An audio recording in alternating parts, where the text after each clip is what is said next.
দেখো তাহলে আমরা কয়টি খাতার দাম দেওয়া আছে? একটি খাতার দাম দেওয়া আছে। 5টি খাতার দাম বের করার জন্য আমরা প্রথমে 5টি খাতার দামটা বের করে নিই। তাহলে আমাদের প্রথমে লিখতে হবে কি? এক নম্বর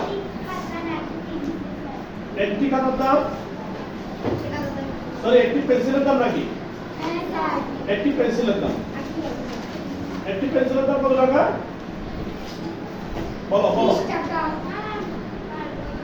একটি পেন্সিলের দাম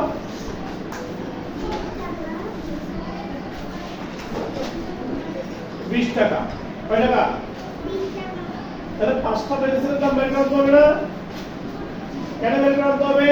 5টা পেন্সিল আর 5টা খাতার দাম আমাদেরকে বের করে কত টাকা লাগবে এটা বের করতে হবে। তাহলে 5টা পেন্সিলের দাম বেশি হবে না কম হবে? বেশি হলে কি করতে হয়? বেশি হলে গুণ করতে হয়। তাহলে 5 এর সাথে আমরা 20 গুণ করলে কত পাই? 100 টাকা পাই। কত টাকা? কত টাকা পাই? 100 টাকা পাই। কয়টা? 5টা পেন্সিলের দাম কত টাকা পেয়েছি আমরা? 100 টাকা। একটি পেন্সিলের দাম 20 টাকা ছিল, 5টা পেন্সিলের দাম 100 টাকা পেয়েছি। ওকে, এরপরে আমাদের যে কাজটা করতে হবে এখন সেটা হচ্ছে কি 5টা পেন্সিল এবং 5টা খাতার দাম মোট দাম বের করতে হবে। তাহলে আমরা লিখি 5টা পেন্সিলের দাম আমরা যেটা পেয়েছি, 5টা পেন্সিলের দাম কত? 100 টাকা। তারপর হচ্ছে খাতা 5টা খাতার দাম কত ছিল? 5টি খাতার দাম কত?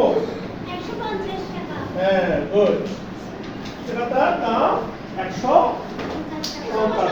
সবগুলো যোগ করে আমাদের কি করতে হবে? 5টা পেন্সিল ও 5টা খাতার দাম। এখন লিখব মোট, মোট দাম। মোট কত দাম লাগতেছে দেখি? 0.52। তাহলে কত টাকা লাগতেছে? 250 টাকা। ভেরি গুড, 250 টাকা। তাহলে কত টাকা লাগতেছে?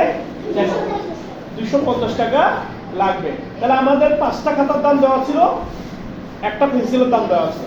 তাহলে 5টা পেন্সিলের দাম বের করে আনছি 100 টাকা, 5টা খাতার দাম দেওয়া আছে 150 টাকা। দুইটা যোগ করে আমাদের কত টাকা খরচ করতে হবে?